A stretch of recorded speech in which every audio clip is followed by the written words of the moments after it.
Welcome to another episode of Art of the Game over here at Cabbit Crossing. And we are a bunch of game masters. We're sharing tips, we're sharing tricks from all various kinds of game systems. And we have a guest GM with us today, Keenan. Hello. And hello, thanks for joining us again. And Woody, why don't you, this was your idea. Why don't you tell us what we're going to talk about today? Okay, this was your brain puppy. Yes, my brain puppy. Okay, so there is this idea in RPGs that GMs railroad stories, where the players have to do this thing that GMs created, and there's like no room to wiggle, go anywhere else. But there is another way to do it, and the there are ways that you could actually like bait the players in the direction of where you want them to go. It kind of like deals with the topic of mysteries, and I'm not saying a whodunit, but like if you can structure events in the story in a way where it piques their curiosity, where they have to know like what's ahead of them, and you can actually get them to want to go, and the story can certainly be going. It's like a whole skill set of like having a story to go the way you want it to go, and the trick is to get the players into a situation where the only choices they can make are actually the ones you want, and it's not necessarily easy to do, particularly when you're brand new being a GM, but it is a good direction to go in because players tend to historically be very critical of plot rails. And so, anyways, do you guys have any opinions on that idea? I don't like playing those type of games anyway. Which ones, the plot rails or the ones where you have actually set plot events and stuff like that? Yeah. I actually really prefer the sandbox type games more. Yeah. But yeah, I don't know. It's and by I don't mind playing them. Sorry, I don't mind playing them. I don't like DMing them. But the so I don't know. Usually if I want someone to do something, I'll kind of pull in. I'll try to set it up so that it's somehow in their backstory. Something about their backstory will make them want to. Mm-hmm. Kind of what you're saying. Yeah. Where you do something where you try to make it so the choice to them at least is obvious.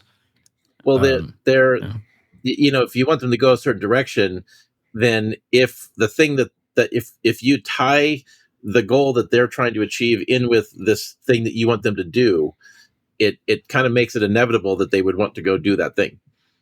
Yeah. Yeah. Yeah, it is really about aligning goals, I think. Yeah. If you don't have that, a lot of things can start falling apart pretty fast.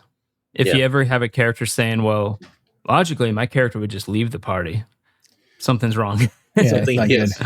Absolutely. Absolutely. Yeah, I don't know. Yeah, I try to align character goals so that makes sense for them to do stuff, and nudge them in different directions. So I think other thing you do.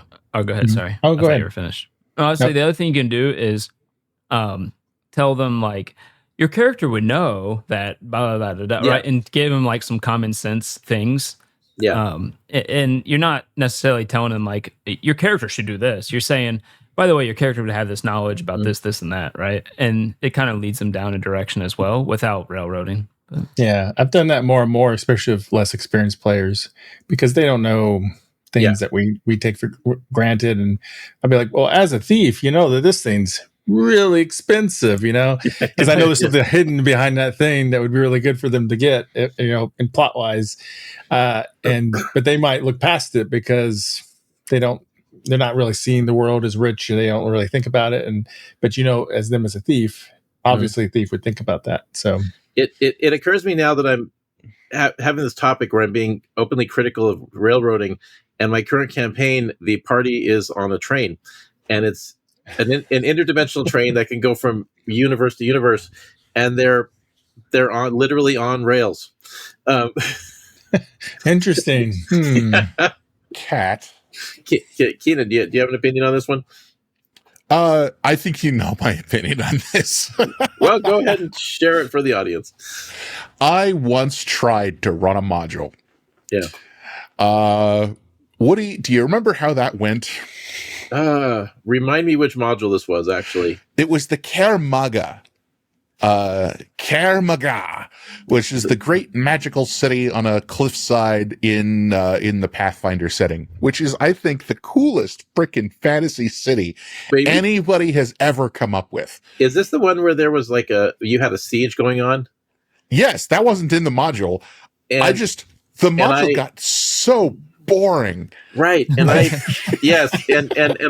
broke ranks and I ran off by myself and I attacked the enemy camp solo and started burning their food.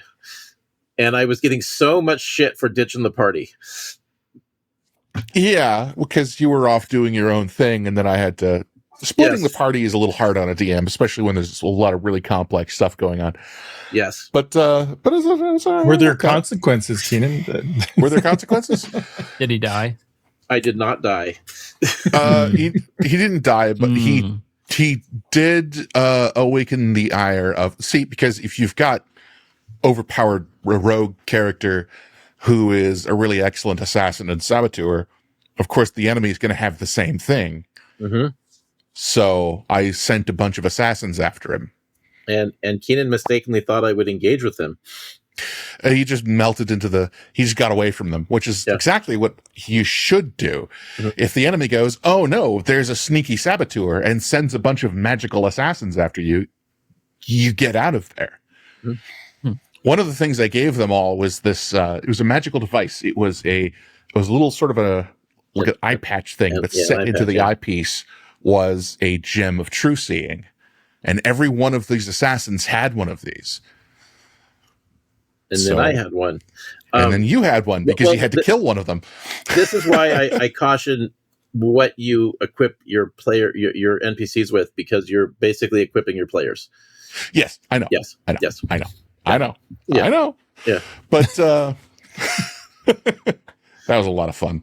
So the Siege of Kermaga was a great freaking storyline. But then you find out that eye patch can be tracked by the evil bad people to go find you. that would have been perfect. That would have been exactly perfect. Yeah. I should have thought of that. Yeah. Yeah, your standard issue magical equipment to your special forces and your magical army ought to be traceable. Because it's like you wouldn't, of course you're gonna track the what were in magical terms basically your $120,000 set of Gen 3 night vision.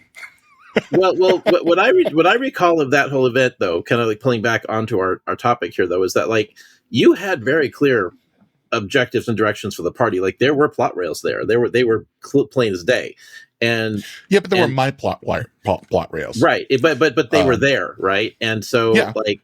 Except you had me being unwilling to engage with them because I had my own objectives. But I mean, like, I'm gonna be honest, that did get frustrating after a while. I imagine it probably did.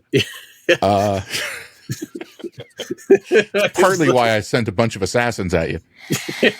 Solve the problem. The truth is coming out. Yes. Okay, good. Now it's getting juicy. Yeah.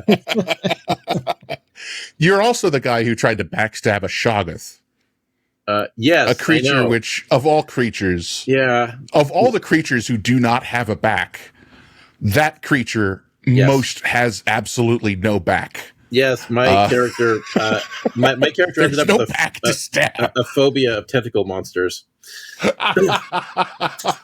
He was this close to just being eaten by the damn thing. Yeah. Keenan had to inform me poison doesn't work.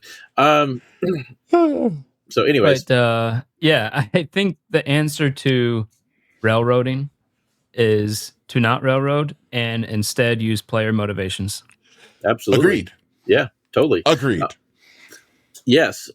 Just to summarize it. Yeah. I mean, it is very quick and dirty, but like there's also so many ways to kind of like look at how to do that, because how it works. But you just have to make sure they have something. Like you don't want to leave them just hanging. Like you're in a town, who knows what happens? And because some players will just be like, I don't know what to do now. Well, give me some guidance here. I had a player who. Okay, you ready for your shot? I'm going to show a Rift's book. I only do it once per one of these nights. All right, cool. So there's a sword right here in the middle of this picture. Sorry, how to get, but it's a particular sword. And so I had this friend absolutely became obsessed with this thing and wanted to own it. And it looks familiar. yeah, it's the Sword of Atlantis from the Rifts Atlantis source book. Yeah, that's a really cool setting. It is cool. So, but yeah, he really wanted to have that sword, and so, but the sword also is mega effing powerful.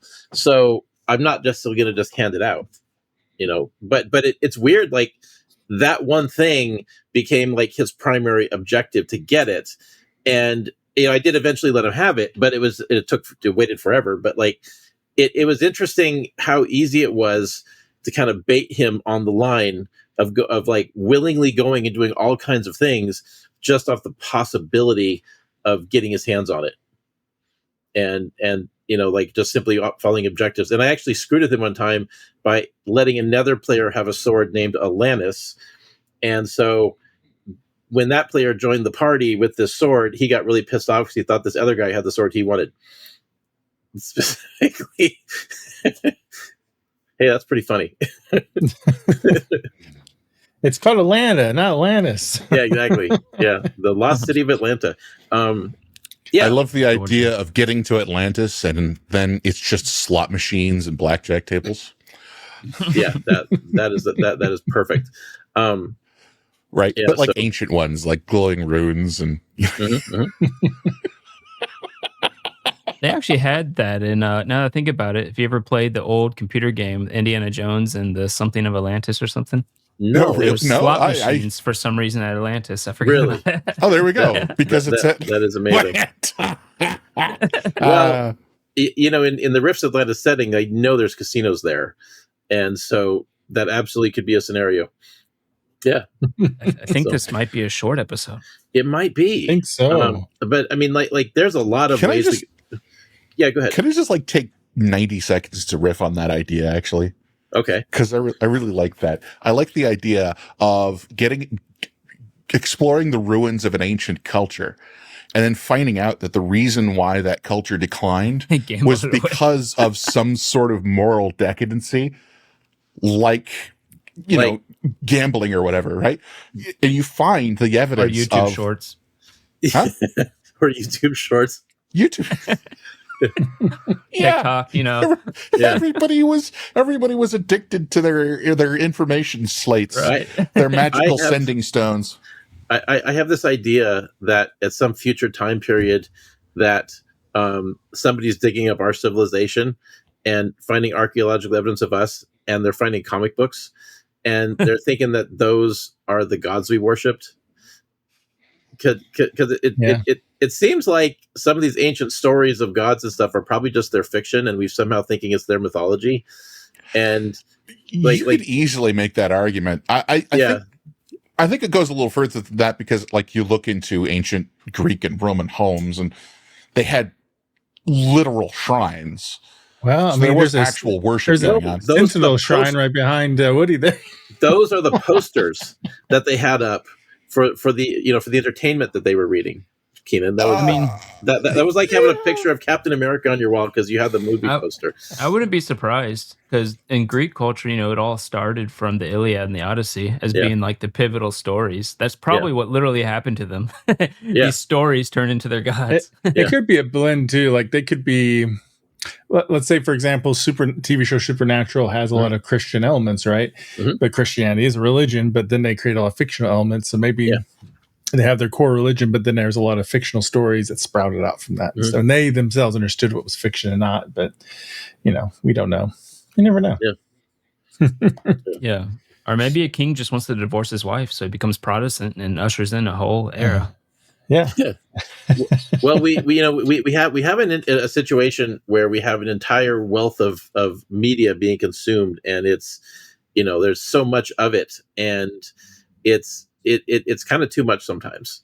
There's it's overwhelming. It is overwhelming, and all this entertainment media, and it's I think it gets out of hand. There's a lot of fake stuff too out there. People don't always know it's fake. Yeah, or won't even believe it's fake if you even point it out to them sometimes. So, okay, Greg, I just realized you haven't been putting up your lists. Yeah. What's up? I haven't tried sharing on my new Linux. Oh yeah, Oh, the new computer keeps bragging about. Well, so it sounds like character motivation, goals, whatever, that should be the primary focus, not just. I think so. I'm not a fan of railroading. I think some of it, though, like if you're dealing with, say, I don't know, a module, there is a certain amount of that because you know what the story is.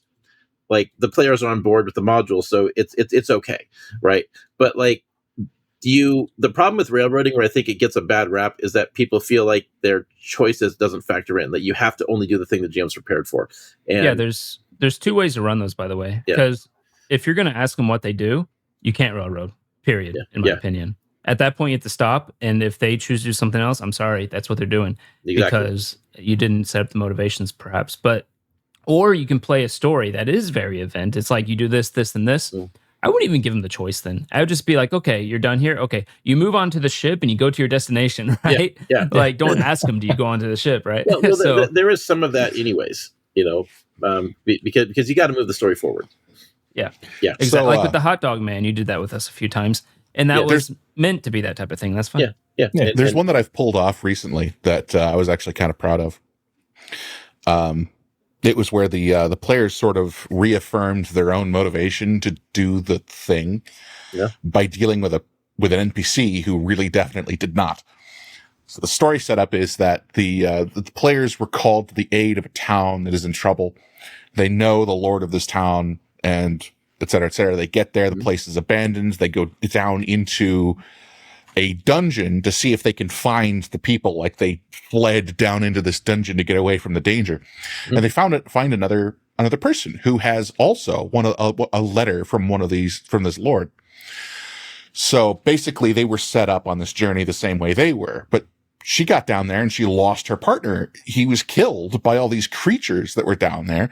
So they rescue her. And then what she says is, okay, look, I tried, but this is a fool's errand. I'm getting out of here. You should get out of here too. None of this, these people are doomed. There's no way we're going to be able to rescue them. And I had the players arguing with her. No, this is our duty. We came here to help. We're not going to stop just because there's like nasty critters. So wait, now they're motivated arguing with the NPC saying, no, what are you talking about? Well, I've found there's an interesting rule that it's kind of useful for this topic, but like all you have to do frequently to get the players to go to an objective, right? Or go after a monster or something is just tell them where it is and wrap that into the narrative. And I've found this many times over where if you just simply tell them where something interesting is, they want to go there now. It piques their curiosity, and they will do Depends it on the group. Yeah. I mean, I think as a player, it's sort of like those old MUDs, those text-based games. Yeah. Like if somebody goes, "There's a barn and a whatever," you're like, "Okay, well, I have three options I can go." Right? You just mentioned three different things, and if you highlight certain things, they think those are choices. And if you give them a clue what direction to go, they probably will. So. Yeah. So. Unless they just want to be a jerk and be like, nah, I'm going to go to the bar and get drunk. Well, I think that anytime you can engage with the players and get them to like it as long as they make the choice to engage, that's really the critical point. And that's I think always going to be stronger than whether or not you've got plot rails. Yeah. Yep. Sounds good. Okay. All right. I think that's another episode of Art of the Game. So thanks everybody for watching. And don't forget to like, subscribe, and leave some comments. Tell us what if you've railroaded your stories or not, or what you think about railroading. Tell us what you've railroaded.